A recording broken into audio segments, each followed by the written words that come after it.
Congress party पिछले 10 सालों से तेलंगाना में इख्तिदार से दूर रहने की वजह से कांग्रेस पार्टी की फाश गलतियों पर पर्दा पड़ गया।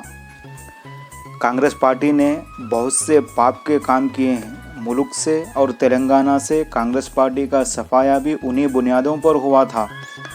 आज तारीख़ी चार मीनार के दामन में वाक़े गैर मजाज मंदिर में जो घंटियां बज रही है वो भी कांग्रेस पार्टी की देन है।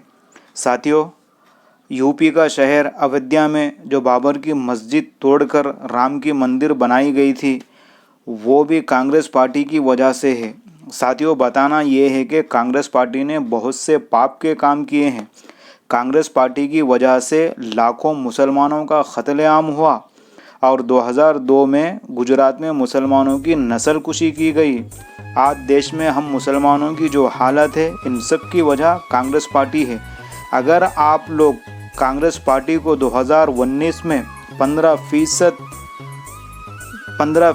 वोट देकर फिर से उसको नेशनल पार्टी का दर्जा बरकरार रखा, अगर मुसलमानों का 15% वोट कांग्रेस पार्टी को नहीं मिलता था तो कांग्रेस पार्टी का नेशनल पार्टी का दर्जा ख़त्म हो जाता था। कांग्रेस पार्टी का भी वही हाल होता था जो CPI का हाल हुआ है।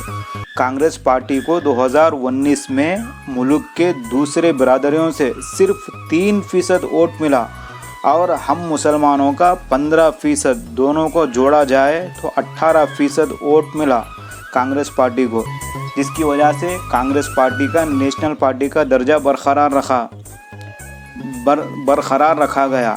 अगर ये वोट 15% वोट अगर मुस्लिम लीडरशिप बनाने के लिए अगर मुसलमानों को मिल जाता था तो मुसलमान की पार्टी नेशनल पार्टी का दर्जा मिलता था। किसी एक पार्टी को, मुसलमानों की पार्टी को